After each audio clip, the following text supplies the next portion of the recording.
मुझे रिसेंटली मेरे मेल के ऊपर एक कहानी मिली। ये जो कहानी थी, जब मैं इसे पढ़ रहा था तो ये मुझे बाकी कहानियों जैसी नहीं लगी। बाकी कहानियाँ कैसी होती है, एक नया घर है, उसके अंदर कुछ लोग जाते हैं, फिर उसके बाद उनको कुछ भूत प्रेत दिखता है, बाद में वो लोग डर जाते हैं, आप लोग डर जाते हो। लेकिन आज की ये जो कहानी है, इसे सुनने के बाद मैं खुद डर गया। इस कहानी के अंदर भूत प्रेत पिशाच से भी ऊपर एक ऐसी बला का जिक्र किया गया है जिसे शायद से आप हर किसी ने कभी ना कभी अपने जिंदगी में छुआ है, देखा है। और आज उसी के बारे में ये पूरी कहानी होने वाली है। हरियाणा के एक फार्म हाउस की कहानी है ये कहानी बहुत पुरानी है, 1990s के टाइम की है। What is the specific date time वो सब मुझे नहीं पता है, लेकिन 90s के दशक की कहानी है ये, मुझे ये पता है। और इस कहानी को बहुत ज़्यादा दबा दिया गया था, वो भी आपको पता चलेगा क्यों आगे जाके। अदरवाइज अगर ये कहानी बाहर होती तो पक्का इस पर कोई ना कोई मूवी बना चुका होता। And guys, it's a really very special story, तो अंत तक बने रहिएगा। लेकिन अब ये वीडियो शुरू करने से पहले ऐसे ही और horror, mysterious and historical videos देखने के लिए सब्सक्राइब कर दीजिए इस चैनल को। एंड गाइस, प्लीज़ लाइक कर दीजिए, प्लीज़। बहुत अच्छा लगता है मुझे जब भी आप लाइक करते हो मेरे किसी भी वीडियोस को। मुझे बहुत ज़्यादा मोटिवेशन मिलती है कि मतलब हाँ, जो मैं कहानी आप लोगों के सामने लाकर रख रहा हूँ, आप लोग वाकई में उसको बहुत ज़्यादा पसंद कर रहे हो, and I really love that. तो प्लीज़ लाइक कर दीजिए। अब ये कहानी शुरू होती है। साल 1990 में सोनीपत और पानीपत के बीच में एक फार्म हाउस था और इस फार्म हाउस को ओन करता था राघव मलिक। ये जो इलाका था ये हरियाणा के आसपास का था और जो राघव था वो एक बहुत ही ज़्यादा रिनाउंड बिजनेसमैन था। बहुत अच्छा खासा उसने पैसा छाप के बैठा था, ऐसा आदमी था वो। एंड उसके पास multiple crores worth of properties थी। और ये जो राघव था वो हरियाणा में नहीं रहता था, वो दिल्ली में रहा करता था अपनी धर्म पत्नी मोहिनी के साथ। राघव कभी कभार ही आया करता था सिर्फ वेकेशन के टाइम पे यहाँ पे इस फार्म हाउस के अंदर। तो उसने सोचा कि अभी चलो फार्म हाउस ले लिया है तो फिर मुझे कोई ना कोई केयर टेकर तो रखना पड़ेगा। तो उसने केयर टेकर उस फार्म हाउस को बनाते ही रख दिया था। उसका नाम था राजू। 10 साल से राजू इस फार्म हाउस की देखभाल कर रहा था। बहुत ही ज़्यादा वफादार आदमी था। उसको कभी भी कोई शक नहीं हुआ राजू के ऊपर, क्योंकि राजू था ही बहुत अच्छा इंसान। राजू जब 20 साल की उम्र का था तब से लेकर अभी वो 30 का हो गया है और स्टिल वो यहाँ पे केयर टेकिंग का जॉब कर रहा है। जो भी उसको चाहिए रहता था कभी भी, वो बस एक कॉल करता था राघव को और राघव उस चीज को उसके फार्म हाउस में पहुंचा दिया करता था। अभी कुछ 1-2 साल में राघव कुछ हर हफ्ते आने लग गया था यहाँ पे विजिट करने के लिए, क्योंकि राघव को अभी कुछ वैकेशन टाइम चाहिए था अपनी जिंदगी में। सो ही वाज लाइक कि नहीं, मुझे अभी वैकेशन चाहिए। सो एवरी वीक वो इस फार्म हाउस में आया करता था। ये एक बार की बात है जब राघव ने राजू को कॉल किया और कहा कि बिजली विभाग की मेरे पास एक चिट्ठी आई है, इसके ऊपर लिखा हुआ है कि हर रात को 9 बजे से लेकर 3 बजे तक बिजली की कटौती होने वाली है और फुल शटडाउन होने वाला है इस चीज़ का। तो फिर कुछ भी बिजली आने का कोई भी संभावना ही नहीं है यहाँ पे। तो बिजली विभाग ने ये सलाह दी है कि जो भी फ्लैश लाइट हो सकते हैं या फिर कोई भी कंदिल हो सकता है, लैंप हो सकता है, वो सब का आपको इस्तेमाल करना चाहिए। लेकिन मालिक, यहाँ पे तो कुछ भी ऐसा है ही नहीं, कहाँ पे जाके मैं खरीदूंगा ये सब। और वैसे भी मुझे कभी ये सब चीज़ों की ज़रूरत ही नहीं पड़ी। 10 साल में कभी यहाँ पे कोई भी बिजली का हमें प्रॉब्लम नहीं हुआ है। फिर राघव कहता है कि चलो ये सारी बातें ठीक है, लेकिन तुम अपना बचाव तो करो कम से कम। एक काम करो, पिछले हफ्ते मैंने तुम्हें कुछ पैसे भेजे थे, उन पैसों का इस्तेमाल करके शहर जाओ और जाकर कुछ ये सारी जो भी चीज़ें हैं वो तुम खरीद के आ जाओ। राजू ने कहा ठीक है मालिक, मैं लेके आता हूँ। राजू पैसे लेकर शहर जा चुका था और जो सूरज था वो ढलने को था। राजू अभी तक सिर्फ सामान ही खरीद रहा था। अभी राघव भी बहुत ज़्यादा वेट कर रहा था कि इसका कोई भी अपडेट नहीं आया, मुझे इसने कॉल नहीं किया, वरना देखा जाए तो हर 5-5 घंटे में इसका कॉल आता है। अभी तो काफ़ी टाइम हो गया।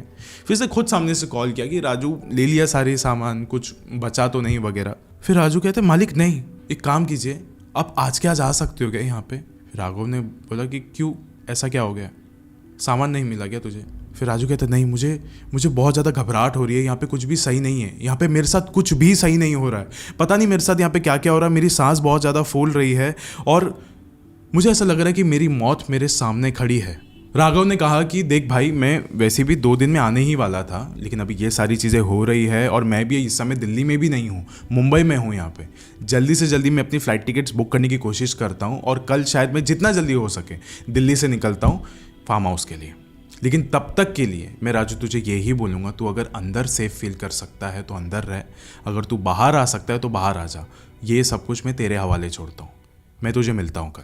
अब जैसे ही राघव दिल्ली में पहुंचा, वहाँ से उसने अपनी कार ड्राइव करके फार्म हाउस तक आया। जैसे वो फार्म हाउस के बाहर आया ना, उसको एक चीज़ बहुत अच्छे से पता चल गई थी कि यहाँ पे कुछ तो चीज़ें गलत है। पहले जब वो आया करता था यहाँ पे गाने की आवाज़ें आया करती थी, राजू हमेशा गाने सुना करता था, गेट के पास आता था इसका स्वागत करने के लिए। लेकिन आज हर एक चीज़ यहाँ से मिसिंग थी। उसको सबसे ज़्यादा ताजुब की बात तो ये लग रही थी कि राजू नहीं आया स्वागत करने के लिए। 10 साल में कभी ऐसा नहीं हुआ कि राजू उसको गेट के अलावा कहीं और पे मिला हो जब राघव यहाँ पे आ रहा होता है। वो गेट के अंदर गया, अपनी गाड़ी को उस फार्म हाउस के सामने रोक दिया, अंदर गया घर के, देखा तो अंदर राजू नहीं है, इधर उधर ढूंढ रहा है, नहीं है। खेत के पास नज़र घुमाया, कहीं वो खेती तो नहीं कर रहा, वहाँ पे भी नहीं है। उसने सोचा कि ये गया कहाँ पे, शाम के कुछ 5 साढ़े 5 ही बज रहे हैं, गया किधर है। फिर उसकी नज़र गई तबेले के पास, वहाँ पे पंखा चल रहा था। वो भागते हुए उधर गया, उसने देखा उधर भी कोई है नहीं, बस जो भैंस है वही वहाँ पे खड़े हैं। सब कुछ एकदम शांत जैसा लग रहा था। ये जो शांति ना वो भी उसको बहुत चुभ रही थी अभी, क्योंकि उसकी अचानक से नज़र गई कोने में और वहाँ पे देखा, वहाँ पे राजू सहम कर कांपते हुए बैठा था। राघव ने जैसे ही राजू को देखा उसके कंधे के ऊपर उसने हाथ रखा। राजू ने जैसे ही ऊपर देखा, राजू ने कहा, मालिक आप डर नहीं रहे हो? राघव ने कहा, डर? लेकिन किससे? फिर राजू ने कहा, वही जो कि आपके पीछे खड़ा है। राघव ने एकदम झटके से पीछे देखा और पीछे कोई भी नहीं था। फिर उसने राजू को कहा, ये क्या डराने जैसी बातें कर रहे हो यार तुम, कोई भी नहीं है पीछे। फिर राजू ने कहा, शायद आप नहीं देख सकते हो मालिक, मैं देख सकता हूँ, वो आपके पीछे ही है। फिर राघव ने बोला, शायद इसको बहुत गहरा सदमा लगा है। बाजू में एक स्टील का गिलास पड़ा हुआ था, उससे उसने पानी लिया एंड राजू को दिया और अब उसको कहा, अब इत्मीनान से बता मुझे कि यहाँ पे हुआ क्या है। राजू ने अभी पहला घोट पिया पानी का, फिर कहा कि मालिक ये कल शाम की बात है, जब मैं सारा सामान लेकर फार्म हाउस पे वापस लौट रहा था। दिन ढल चुका था और थोड़ी बहुत रोशनी के सहारे मैं चल तो रहा था, कस उस वक्त जो भी मैंने फ्लैश लाइट या फिर इमरजेंसी लाइट लिए थे कुछ भी चार्ज नहीं था। जैसे मैं आया ना फार्म हाउस के गेट के सामने, मुझे ऐसा लगा कि मैं अकेला नहीं हूँ यहाँ पे। पूरा रास्ता सुनसान था, कोई गाड़ियाँ भी नहीं चल रही थी उस समय, बस सिर्फ मैं अकेला था और मेरे हाथ में कुछ सामान। फिर भी पता नहीं ऐसा क्यों लग रहा था कि कोई और भी है मेरे साथ। ये सब कुछ छोड़ के मैंने गेट का लॉक खोला और जैसे ही मैंने दरवाजे के अंदर कदम रखा, मुझे ऐसा लगा मैंने अकेले ने कदम नहीं रखा, एक शख्स आया है मेरे साथ। पता नहीं, मैं उसको बयां नहीं कर सकता हूँ आपके सामने, लेकिन ये सारी चीज़ें हो रही थी। अब ये कुछ वक्त बीत गया, मैंने सारे इमरजेंसी लाइट चार्ज भी लगा दिए थे एंड उसके बाद मैं खाना बना रहा था। खाना बनाने के बाद मुझे कुछ कुछ पल ऐसा लग रहा था जैसे कि घर के इर्द गिर्द कोई तो घूम रहा है। फिर भी मुझे ऐसा लग रहा था कौन होगा, इतने सारे फेंसेस वगैरह टाप के तो कोई आ नहीं सकता। चलो ठीक है, फिर खाना बन गया, मैं आके डाइनिंग टेबल पे बैठ गया। फिर अचानक से मैंने देखा कि खिड़की के उस तरफ से कोई तो मुझे झांक कर देख रहा है, हंस रहा है देखकर। मुझे लगा पता नहीं ये इंसान कौन है। मैं थोड़ा ध्यान से देखने की कोशिश किया, फिर देखा तो वो वहाँ पे नहीं था। अचानक से मुझे बहुत ज़्यादा डर लगने लग गया मालिक। फिर मैं उठ गया, मैं बोला मैं खाना जल्दी जल्दी ख़त्म करता हूँ। उसने जल्दी जल्दी ख़त्म किया और फिर मैंने सोचा कि मैं बाहर चले आता हूँ हाथ धोने के लिए। अब जब मैं बाहर जा रहा था तभी मुझे डर लग रहा था कि ये जो भी इंसान है हमारे फार्म हाउस के इर्द गिर्द घूम रहा है, शायद मुझे बाहर पक्का मिलेगा ये। वो गया बाहर, वो हाथ धो रहा था। अब अचानक से उसका आसपास से तो कुछ आवाज़ नहीं आई, लेकिन उसके ठीक सामने खेत था। उसको ऐसा लगा अंदर कोई तो मंडरा रहा है, कोई तो भटक रहा है उसके अंदर। खेत के अंदर इतने रात में कोई इंसान भटकना नामुमकिन है। अंदर से कुछ आवाज़ें भी आ रही थी मुझे मालिक। और जैसे ही मैं खेत का लाइट ऑन करने गया, वैसे ही पूरे फार्म हाउस की लाइट चले गई। फिर मुझे याद आया कि आपने मुझे बताया था कि बिजली विभाग से एक चिट्ठी आई है, रात के 9 बजे से लेकर 3 बजे के बीच में कोई भी बिजली नहीं होने वाली थी। उस वक्त मैं बहुत ज़्यादा डर चुका था, लेकिन फिर भी मैं भागते हुए सारी इमरजेंसी लाइट्स के पास गया और मैं सोचा कि सारे चार्ज है, इसको ऑन कैसे करते हो। जैसे ही एक मैंने ऑन किया, उस रोशनी से मैंने देखा कि मेरे बगल में ही एक कोई तो लंबी सी औरत खड़ी है जिसका सर नहीं था। बहुत खतरनाक था वो मंजर। उस समय मैंने सारी चीज़ें वहीं पर छोड़कर एक इमरजेंसी लाइट मेरे हाथ में लिए वहाँ से भागा और यहाँ पे तबेले में आकर बैठा हूँ और कल रात से मैं यहीं पर बैठा हूँ। ये सब बातें सुनने के बाद राघव बहुत ज़्यादा चौंक चुका था। उसने सोचा कि ये सारी चीज़ें यहाँ पे कैसे हो सकती, बिल्कुल इम्पॉसिबल है ये सारी चीज़ें यहाँ पे होना। लेकिन राजू ने कहा, लेकिन मालिक हुआ ही ये सारी चीज़ें मेरे साथ, मैं मजाक थोड़ी करूँगा। पूरी रात गुजारा हूँ मैं यहाँ पे इस तबेले में उसी खौफ के वजह से। राघव ने कहा, सालों साल बीत गए हैं मुझे भी यहाँ, और तुझे भी यहाँ पे 10 साल हो गए, कैसी बातें कर रहा है, नादानी मत कर। ये सारी चीज़ें यहाँ पे ऐसी हो ही नहीं सकती। और अभी चल, अब चुपचाप से घर के अंदर आ जा तू आज सोने के लिए, कहीं पे बार बार मंडराने की ज़रूरत नहीं, आ जा अंदर। राजू कहता है, नहीं मालिक, मुझे पता है रात को मैंने क्या चीज़ देखा है और आप भी वो चीज़ देखोगे आज रात को। आपको पता नहीं है यहाँ पे क्या चीज़ है। फिर राघव ने बोला कि चल ठीक है, तो यहीं पे रह, जो भी है मुझे खाना वाना पहले दे दे, मैं जाके सो रहा हूँ, बहुत थक गया हूँ मैं। मुझे लगा कि कोई बहुत बड़ी बात होगी, क्या हो जाएगा वगैरह वगैरह, सोच सोच के मैं यहाँ पे आया हूँ, और ये तू नादानी भरी बात कर रहा है यहाँ पे। राजू कहता ठीक है मालिक, मैं नहीं आऊँगा, मैं आपको खाना पका के भेज देता हूँ वहाँ पे। राघव चला गया अंदर जाने के बाद उसने अपने कपड़े वपड़े चेंज किए, गया नहाने के लिए। नहा के आने के बाद थोड़ा शांति से वो बैठा था, और बैठने के बाद उसने जो भी सामान उसके जेब में पड़ा हुआ था, गाड़ी की चाबी, घर की चाबी, या फिर कुछ भी था सामान उसके पास, वो सब कुछ उठा के साइड टेबल पे रख दिया, क्योंकि अब वो सोने ही वाला था। अब जैसे ही वो बस सोने ही जा रहा था, जो ब्लैंकेट था, कंबल, वो ओढ़ने ही वाला था, तभी फार्म हाउस का दरवाज़ा खुलने की आवाज़ आई। उसको लगा चलो ठीक है, राजू होगा, मन बदल दिया होगा। और उसी समय एक कांच की चीज़ टूटने की भी आवाज़ आई। राघव डर गया। राघव छोटी छोटी बातों से डर जाया करता था। राघव पहले से ही दिल की बीमारी का मरीज़ था। उसको पहले एक बार दिल का दौरा भी पड़ चुका है, जिससे वो बस मरते मरते बचा था। अब राघव हिम्मत करके उसके बेडरूम से बाहर उसने कदम रखा। जैसे ही उसने कदम रखा, उसको दिखा कि एक आदमी है कोई तो वहाँ पे, जो उसके नज़रों के सामने से भागते हुए हॉल पे गया। इतने रात में कौन हो सकता है, वो भी अंधेरे में। वो भी उसके पीछे पीछे गया बाहर हॉल में, पूछ रहा है यहाँ पे कौन है, कौन है, कौन हो आप। कोई भी जवाब नहीं आ रहा था। वो गया और उसने जाके एक बार लाइट ऑन करी। लाइट ऑन करने के बाद देखा तो वहाँ पे कोई भी नहीं था। फिर उसने लाइट्स ऑफ कर दी। ठीक है, शायद मेरा वहम होगा। वो जैसे ही वापस जाने के लिए मुड़ा, वहाँ से आवाज़ आती है हंसने की। उसने वापस से लाइट ऑन करी, वापस कोई नहीं था।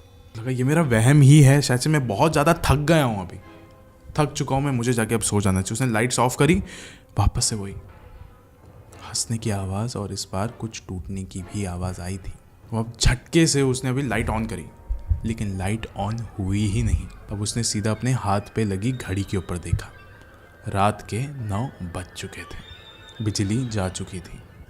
अब सीधा बिजली सुबह 3 बजे आने वाली थी। उसके पाँव तले ज़मीन खिसक रही थी कि ये सब कुछ क्या हो रहा है उसके साथ। वो भागते हुए वो गया तबेले के पास, कि शायद से राजू उधर ही होगा, वो मुझे शायद बचा लेगा। वो अब तबेले के पास पहुंचा, लेकिन उस वक्त तबेले में राजू था ही नहीं। अब राघव ने सोचा शायद से राजू डर के मारे यहाँ से भाग चुका है। उसने सोचा कि ऑफकोर्स इतनी सारी चीज़ें हो चुकी हैं, मतलब वो झूठ नहीं बोल रहा था, मुझे सच बोल रहा था। वो ये सारी चीज़ें वाकई में उसके साथ हुई है, और अब मेरे साथ हो रही है, और शायद आगे भी होने वाली है। वो कहते हैं कि अगर ये जा चुका है तो शायद मुझे भी जाना चाहिए। वो अपनी गाड़ी के पास भागते हुए गया, एकदम तेज़ी से। घर के अंदर से आवाज़ें आ रही थी अभी भी, लेकिन बहुत ज़्यादा डर डर के वो घर के ठीक सामने ही लगी हुई थी गाड़ी। पास गया, गाड़ी को खोलने की कोशिश करी, नहीं खोली। अपने जेब में उसने हाथ लगाया इधर उधर, अंदर चाबी नहीं थी। फिर उसे याद आया उसके गाड़ी की चाबी उसके बेडरूम में साइड टेबल पे उसने खुद रखा था कुछ वक्त पहले। वो एक अलग ही चक्रव्यूह में अभी अटक चुका था, फंस चुका था। कैसे जाऊं अंदर? गाड़ी मेरे सामने खड़ी है, लेकिन इसको चलाने के लिए चाबी चाहिए। चाबी अंदर बेडरूम में पड़ी हुई है, लेकिन इस घर के अंदर भूत और पिशाच की बाधा है। कैसे जाऊंगा मैं अंदर? फिर भी उसने सोचा थोड़ा हिम्मत करता हूँ, और धीमे धीमे कदमों के साथ मैं अंदर जाता हूँ और चाबी लेकर वापस आता हूँ। अब जैसे ही वो उस घर के अंदर उसने कदम रखा, उसने बोला ज़्यादा से ज़्यादा क्या ही हो जाएगा मेरे साथ, क्या ही हो जाएगा, कोई भी नहीं रहेगा यार अंदर। ये सारी चीज़ें शायद मेरा वहम है। आज तक मैंने अपनी ज़िंदगी में ये सारी चीज़ों पर यकीन नहीं किया, तो आज क्यों कर रहा हूँ? क्यों? क्योंकि बस कुछ आवाज़ें आ रही है मुझे, बस इसलिए। हवा की भी तो हो सकती है। अंदर गया, उसने इर्द गिर्द देखा, कोई भी नहीं था।